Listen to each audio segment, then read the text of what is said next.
హల్లెలూయా. దేవునికి మహిమ కలుగును గాక. దేవునికి స్తోత్రం. దేవునికి మహిమ కలుగును గాక.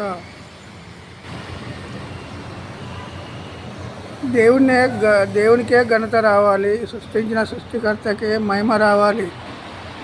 హల్లెలూయా. దేవునికి మహిమ కలుగును గాక. 24వ అధ్యాయము లూకా సువార్త 24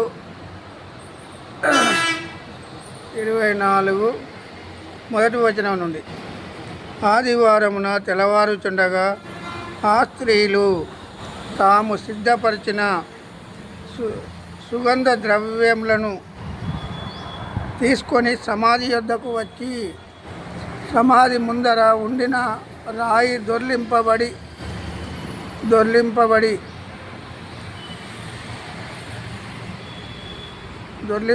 ఉండుట చూసి లోపలికి వెళ్ళిరి, కానీ ప్రభు అయిన యేసు దేహము వారికి కనబడలేదు.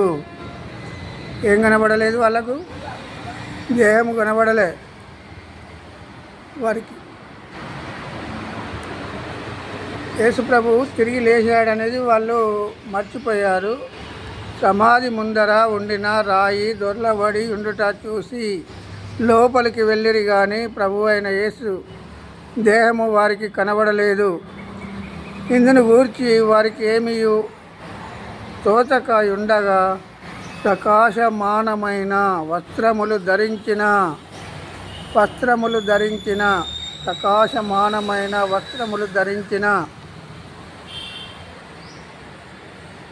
ఇద్దరు మనుషులు వారి యొద్ద నిలువబడిరి.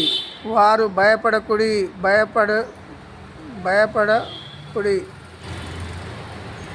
ముఖములను నేల మోపి ఉండగా, వీరు సజీవుడైన వారిని మీరు మృతులలో ఎందుకు వెతుకుచున్నారు?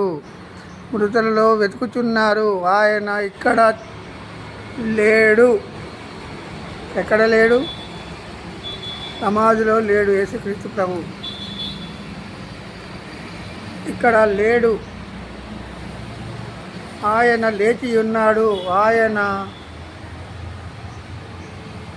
ఆయన ఇక్కడ లేడు. ఆయన లేచి ఉన్నాడు. ఆయన ఇంకా గలిలయలో ఉండినప్పుడు మనుష్య కుమారుడు పాపిష్ఠులైన మనుషుల చేతికి అప్పగింపబడి సిలువ వేయబడి మూడవ దినమందు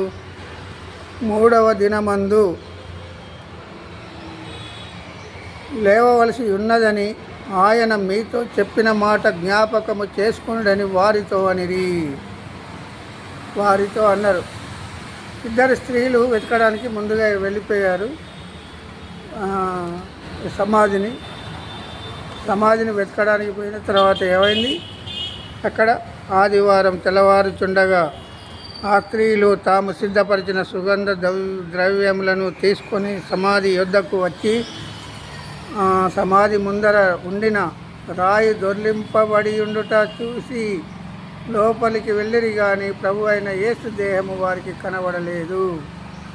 అక్కడ ఇద్దరు దూతలు కూర్చొని ఉండుట చూసి ప్రకాశమానమైన వస్త్రములు ధరించి ఉన్నారు. వారిని చూసి ఏమని భయపడ్డారు. వారు మిక్కిలి భయపడగానే భయపడకుడి అని చెప్పి వాళ్ళు మోకరించి ప్రార్థన చేయడం మొదలుపెట్టింది.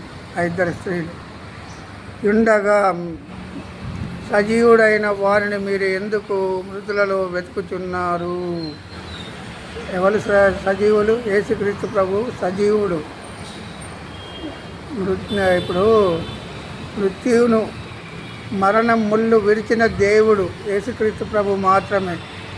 ఎవరు మరణం ముళ్ళును విరిచిన మానవుడు ఈ లోకంలో ఒక్కడు కూడా లేడు. ఇప్పటి వరకు, నాటి నుండి నేటి వరకు, ఆదాం మొదలుకొని నాటి నుండి నేటి వరకు ఒక్కడు కూడా మరణం ముళ్ళును విరిచిన వాడు ఒకే ఒక్కడు, యేసుక్రీస్తు ప్రభు మాత్రమే. మీతో చెప్పి ఉన్నాడు కదా, నేను తిరిగి లేస్తానని చెప్పి ఉన్నాడు కదా అని మనుషులు ఆయనను, ఇప్పుడు దేవదూతలు వాళ్ళకు జ్ఞాపకం చేసింది. ఆ స్త్రీలకు జ్ఞాపకం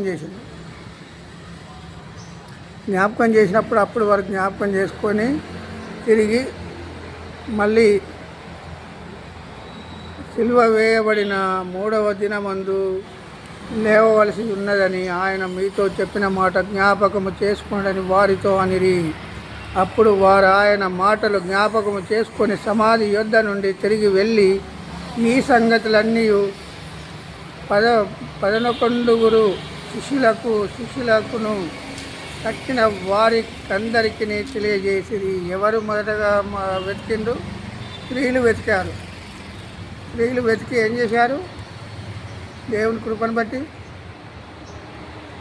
ఎందుకంటే ఇప్పుడు కూడా నాటి నుండి నేటి వరకు మొదటగా పడిపోయింది స్త్రీలే పడిపోయారు.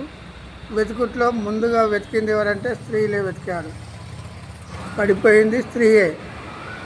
ఆ అవ్వ పడిపోయినప్పుడు అక్కడ అవ్వ పడిపోయింది సాతానుకు. మళ్ళీ స్త్రీలే మొదటగా దేవుణ్ణి వెతికిన వారిలో 2 స్త్రీలు, మగ్దలేని మరియ, ఇంకొక మరియ, 2 మరియలు పోయి వెతికారు. వెతికి ఇప్పుడు నాటి నుండి నేటి వరకు దేవుడిని మనం వెతుకుతున్నామా, దేవుడే మనల్ని వెతుకుతున్నాడా అనేది జ్ఞాపకం చేయాలి. ఈరోజు మనందరం వెతకాలి దేవుణ్ణి వెతుకుటలో మనం వెనుకబడి ఉన్నాము. పురుషులైన మనము వాళ్ళు ముందున్నారు. స్త్రీలు సమాధిని వెతికిండు వాళ్ళు. మరి సమాధిని వెతికిన స్త్రీలు వాళ్ళకు ఘనత రాలేదా?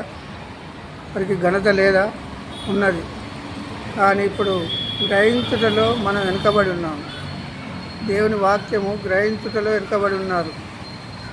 మొదటగా వెతికింది ఎవరంటే స్త్రీలే వెతికారు. అక్కడ పడిపోయిన దానిలో ముందు పడిపోయిన వారిలో స్త్రీయే పడిపోయింది. మళ్ళీ స్త్రీలే వెతికారు. మరి పురుషుడు ఎక్కడ? ఆదామును ముందుగా తయారు చేశాడు దేవుడు. కానీ స్త్రీ చెప్పిన మాటకు లోబడ్డాడు కదా. కడపటి ఆదాము ఎవరు? యేసుక్రీస్తు ప్రభు. మొదటి ఆదాము మట్టి నుండి వచ్చింది కనుక మట్టికి మన్నయ్యాడు. కడపటి ఆదాము దేవుని యొద్ద నుండి వచ్చింది కనుక దేవుని యొద్దకు మరలిపోయాడు. మనలో జీవం కూడా మట్టి నుండి వచ్చిన శరీరం మట్టికి మన్నైపోతుంది. జీవము ఎక్కడి నుండి వచ్చింది? మానవునికి దేవుని యొద్ద నుండి వచ్చింది. దేవుని యొద్దకే మరలిపోతుంది. ఇది సమస్త మానవులు గ్రహించాలి ముందుగా. ఎందుకంటే జీవము ఎవరికి వారే జీవం పోసుకున్న శరీరం కాదు ఇది. ఈ శరీరాన్ని ఎవరికి వారే తయారు చేసుకున్న శరీరం కాదు. ఇది గుర్తు పెట్టుకోవాలి ప్రతి మానవుడు. దేవుని కృపను బట్టి ఈరోజు ఈ వాక్యము దేవుడు దీవించునుగాక.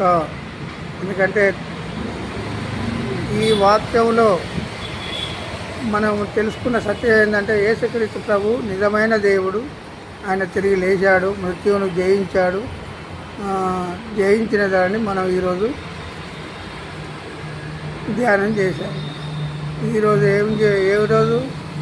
తిరిగి లేచిన రోజు, ఈస్టర్. తిరిగి లేచిన రోజు ఈరోజు. దేవుని కృపను బట్టి వందనాలు చెల్లిస్తూ సమస్త మానవులు, బంధుమిత్రులు మనందరము దేవుణ్ణి పొగడాలి. కానీ మనుషులను పొగడతలు కావు. మనుషులకు దేవునికి మహిమ కలుగును గాక. ఆమేన్.